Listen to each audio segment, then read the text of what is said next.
Hello दोस्तों, आज हम बात कर रहे हैं एक ऐसे वीर योद्धा की जिन्होंने अपनी बहादुरी से हमारे भारत देश को सजाया है।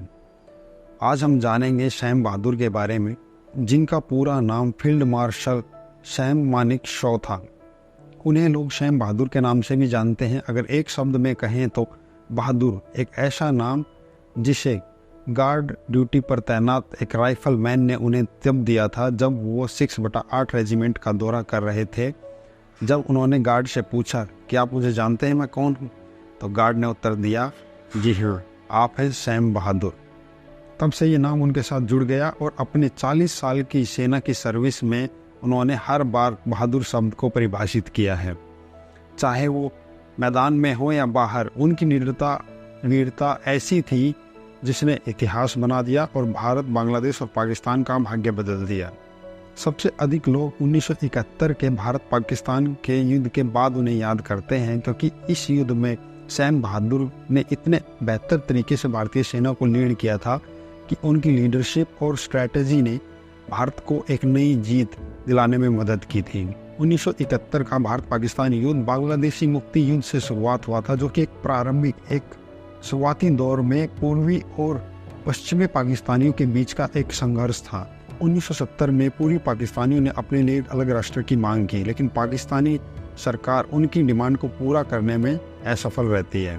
1971 की शुरुआत में पूर्वी पाकिस्तान में अलगाव की मांग ने जड़ें जमा ली और पाकिस्तान की सेना ने इन अलगाववादियों पर कंट्रोल पाने के लिए एक भयंकर अभियान चलाया, जिसमें हजारों पूर्वी पाकिस्तानी पब्लिक मारी गई और करीबन 1 करोड़ शरणार्थी जो निकट भारत का राज्य पश्चिम बंगाल पड़ता था उसमें पलायन कर गए। और अप्रैल 1971 में भारत ने बांग्लादेश के रूप में एक नए राष्ट्र के निर्माण में सहायता करने का फैसला लिया। और उसके बाद एक कैबिनेट बैठक में प्रधानमंत्री इंदिरा गांधी ने सैम मानेकशॉ से पूछा कि क्या वह पाकिस्तान के साथ युद्ध करने के लिए तैयार हैं, तो उन्होंने आंसर किया नहीं, क्योंकि मैक्सिमम पैदल सेना की टुकड़ियां कहीं और तैनात की गई हैं और जो टुकड़ियां उनके पास हैं वो अभी युद्ध के लिए तैयार नहीं हैं। ऐसा उत्तर सुनकर मीटिंग में बैठे सभी मंत्री शॉक हो गए, क्योंकि ऐसा आंसर कभी भी किसी ने प्रधानमंत्री के सामने नहीं किया था। लेकिन सैम बहादुर इतने निडर थे कि वो जहाँ पर गलत नहीं होते थे वहाँ पर कभी किसी से नहीं घबराते थे।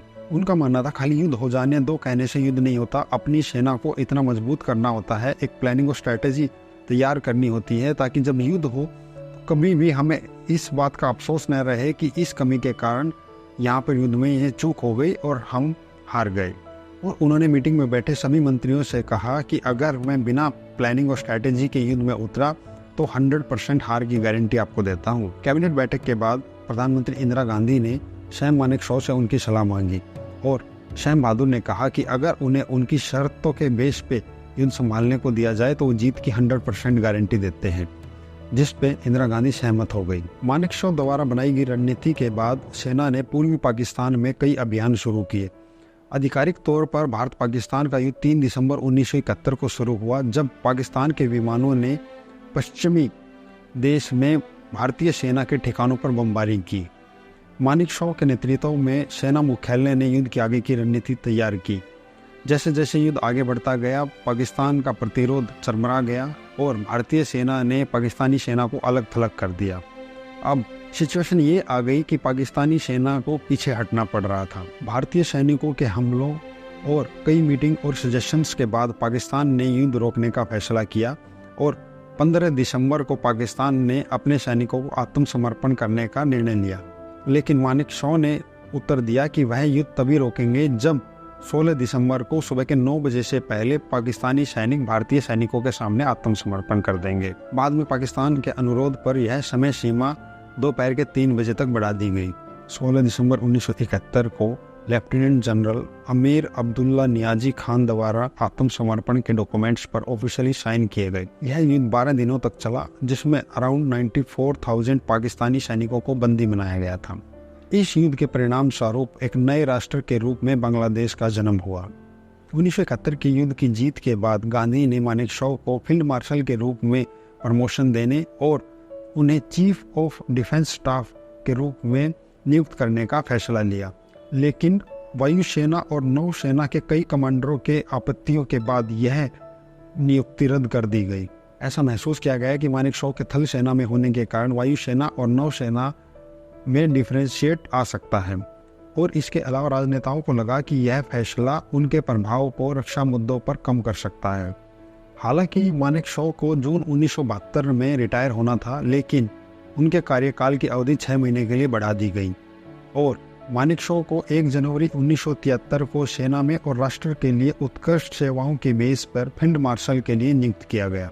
3 जनवरी 1973 को राष्ट्रपति भवन में एक समारोह के दौरान ऑफिशियल तौर पर उन्हें ये रैंक प्रदान किया गया और इस पद पर प्रमोट होने वाले ये पहले और आखिरी सैनिक अधिकारी बने।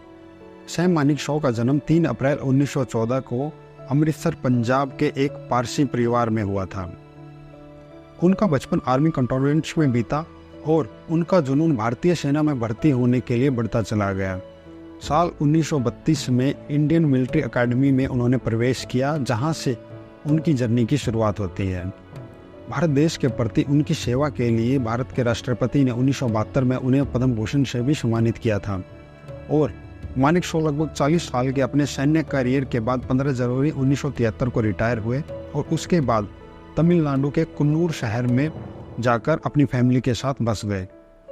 मानेकशॉ की 94 साल की उम्र में 27 जून 2008 को तमिलनाडु के एक सैनिक अस्पताल में मृत्यु हो गई। उन्हें निमोनिया और फेफड़ों से संबंधित बीमारी हो गई थी, जिसके चलते वो कोमा में चले गए थे, लेकिन तब भी उनके आखिरी शब्द थे, मैं ठीक हूँ।